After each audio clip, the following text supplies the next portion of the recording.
আজকে আমিও ট্রাই করে ফেললাম viral spiral potato cutting hack. এত সুন্দর হয়েছিল, প্রথমে ভেবেছিলাম যে পারবো না, তবে প্রথম আলুটাই কিন্তু খুব সুন্দর হয়েছে। আসসালামু আলাইকুম, সবাই কেমন আছেন? আজকে আমি আপনাদেরকে স্পাইরাল পটেটো বানিয়ে দেখাবো। প্রথমে আমি ভাইরাল যে হ্যাকটা ছিল পটেটো স্পাইরালের, সেটা দিয়ে মানে গ্রেটারের এই সাইডটা দিয়ে স্পাইরাল গুলো বানিয়ে নিচ্ছি। অনেকের ভিডিওতে দেখলাম যে অনেকে পারছে না, তো আমি ভাবলাম যে আমিও মনে হয় পারবো না। পরবর্তীতে দেখলাম যে না, খুব সুন্দর হচ্ছে। আমি পটেটোর ভিতরে একটা কাবাবের কাঠি দিয়েছি মাঝখানে, তারপরে এভাবে ঘুরিয়ে ঘুরিয়ে স্পাইরালটাকে বানিয়ে নিয়েছি। আমি 6টা আলুর স্পাইরাল বানাবো। তো প্রথমটা যখন হয়েছিল আমি খুবই খুশি হয়েছিলাম। এই যে দেখেন কত সুন্দর হয়েছে। একটু সাবধানে সাবধানে করলে খুব সুন্দর হয়। তো যাই হোক, আমি এখন একটা মিক্সচার বানিয়েছি এই আলুগুলোকে কোট করার জন্য। এখানে আছে ময়দা, কর্নফ্লাওয়ার, লাল মরিচের গুঁড়া, গোলমরিচের গুঁড়া, পরিমাণ মতো লবণ। তো আমি স্পাইরাল গুলোকে কোট করে নিয়েছি। আচ্ছা বলেন তো আপু ভাইয়ারা, আপনারা কে কোথা থেকে আমার ভিডিওটি দেখছেন, আর আমার ভিডিও আপনাদের কাছে কেমন লাগে কমেন্টের মাধ্যমে কিন্তু জানাতে ভুলবেন না। আপনাদের লাইক এবং কমেন্ট আমাকে অনেক উৎসাহিত করে নতুন আরেকটি ভিডিও তৈরি করার জন্য।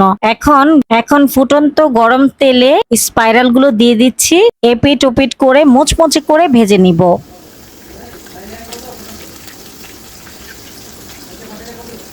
এই তো আমার আলুগুলো কিন্তু ভাজা হয়ে গেছে, খুব সুন্দর করে মুচমুচে করে ভেজে নিয়েছি।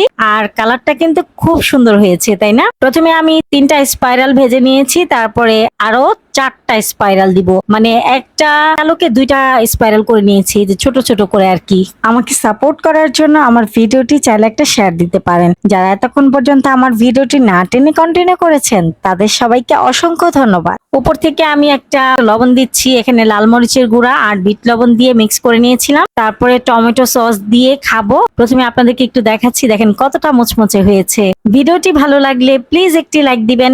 ভিডিও সংক্রান্ত কোনো মতামত থাকলে কমেন্টের মাধ্যমে জানাতে পারেন। আজকের মতো ভিডিওটি এ পর্যন্তই। আল্লাহ হাফেজ, আসসালামু আলাইকুম। আয়নার সামনে দাঁড়িয়ে লিপস্টিক ঠিক করতে করতে বৌমা বলল, মা আজ আমাদের একটা পার্টি আছে, তাই আপনি নিজের খাবারটা নিজেই রেঁধে নিবেন প্লিজ।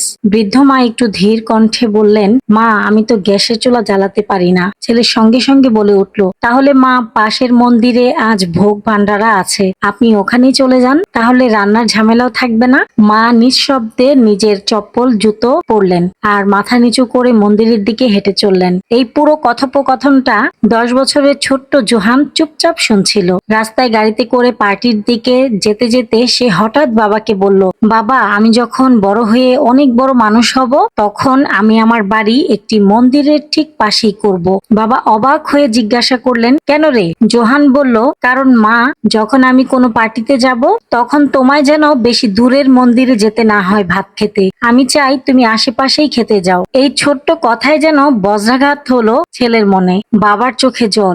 গাড়ির স্টিয়ারিং ঘুরে গেল উল্টো পথে। বাড়ি ফিরে এসে ঠিক করলো মায়ের পায়ে পড়ে ক্ষমা চাইবে। নীতি শিক্ষা, তুমি আজ যেভাবে তোমার মায়ের সঙ্গে আচরণ করছো, ঠিক তেমনটাই একদিন তোমার সন্তানের কাছ থেকে পেতে পারো। সময় ঘুরে ঘুরে আসে, তাই যতটা পারো ভালোবাসা দাও, সম্মান দাও, কারণ আজ তুমি যেটা দিচ্ছ আগামীকাল সেটাই ফিরে আসবে তোমার কাছে।